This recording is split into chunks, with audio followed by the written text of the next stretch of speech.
balance or be balanced. Why life punishes inaction and rewards decisive action. Let me ask you something. Have you ever waited too long and missed your chance? Stayed silent in a meeting when you knew you should have spoken up? Watched someone who seemed less capable but had more drive get the opportunities you thought you deserved? If you're nodding right now, I want you to understand something. There's a reason this happens, and it isn't bad luck. It isn't fate. It's a hidden law that governs our lives, our careers, and our global systems. I call it the law of the equilibrium imperative. And here's the rule. Shocking in its simplicity, terrifying in its consistency. Life always seeks balance. If you don't create the balance you want, life will create one for you. Stay with me here, because what I'm about to share with you is a fundamental law of reality that reveals itself through a consistently repetitive pattern. In physics, imbalance becomes motion until forces neutralize. In biology, imbalance becomes evolution until life restabilizes. In economics, imbalance becomes market correction. And in your life, you are always in one of two states. You are either actively balancing your system or you're passively being balanced by it. Understanding this difference, truly grasping it, is what separates being a victim of circumstance from being an architect of reality. So let's dive into the mechanism. Let's understand why the system moves. The mechanism, why the system moves.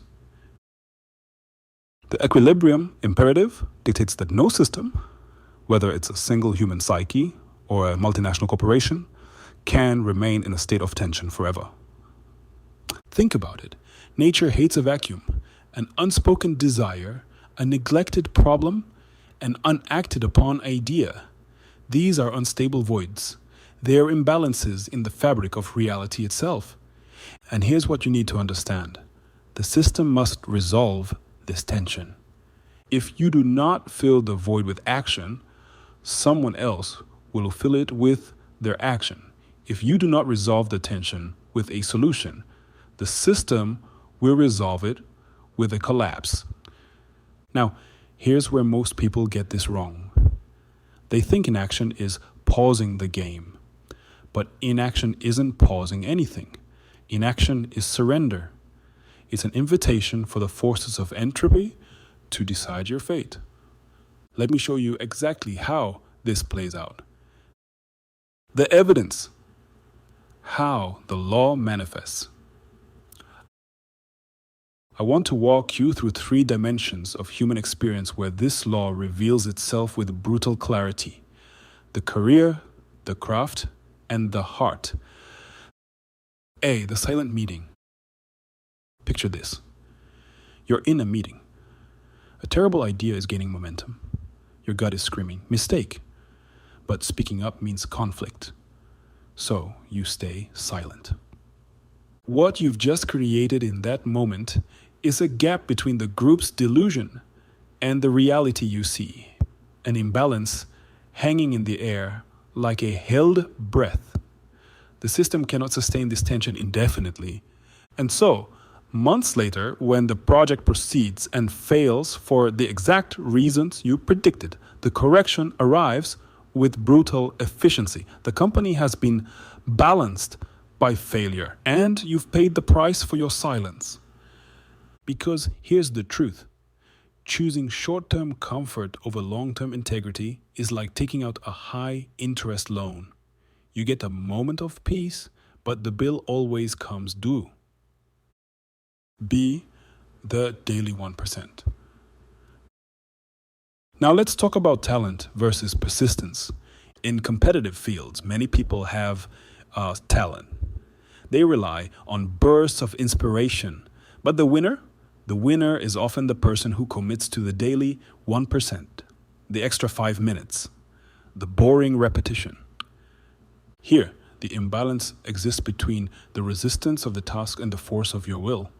When you apply consistent pressure, you become the corrective force that shapes the equilibrium. Think of water carving a canyon. It's a slow, gentle force, but it's relentless. Those who rely on raw talent without the weight of effort are eventually balanced out of the running by those who understand the physics of persistence. Michael Jordan said it best: "The harder I prepare, the luckier I seem to get." And see the open door. And then there's love, or that brilliant business idea. You feel a spark, a connection, but you wait for the perfect moment. You hesitate.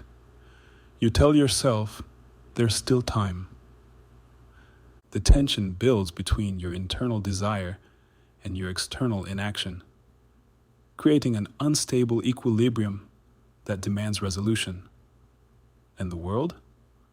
The world doesn't wait. Someone braver asks that person out. A competitor launches that business. The open door slams shut. The system found this balance without you, and in your hesitation, you gave away your power to the most decisive force in the room. The two paths. So now you understand the mechanism. You see how it manifests. But here's where it gets critical. Within any system, you face a binary choice. There is no third option. The first path is proactive adaptation. This is agency. Here, you sense emerging tensions. You speak up, you act, you pivot, you ask for help. You guide the equilibrium toward your purpose. You become the architect. The second path is reactive adaptation, the submission. Here, you resist the change or ignore the signals. And the system? The system enforces equilibrium upon you through disruption, obsolescence, or crisis. You become the raw material. This is why organizations that ignore signals of change don't just fall behind. They become the raw material of the system's next balance. The leader's responsibility. Now, if you're in any kind of leadership position, and I don't just mean corporate leadership, I mean leading a family, a team, a project, you need to understand this. To lead within this law is to sense imbalance early and shape its resolution intentionally. A wise leader doesn't fear the imbalance. They use it. They detect feedback loops before they scream. They anticipate external pressures before they rupture the system. They use adaptation as a creative force, not a defensive act. What is innovation? Innovation is just the proactive balancing of a market inefficiency. Governance. Governance is just the proactive balancing of human behavior. And here's something that might surprise you. Asking for help is not a sign of weakness. It shows awareness, and it's a deliberate operational strategy. It's acknowledging an imbalance where I am saying to myself, I cannot do this alone, and leveraging resources to restore it through collaboration. How to apply the law? All right, so how do you actually apply this? You can guess. It's all about the process. First, sense the imbalance. Observe the patterns of tension in your life. Where are you waiting? Where are you staying silent? Where is there friction? Second, interpret the signals and sort the noise.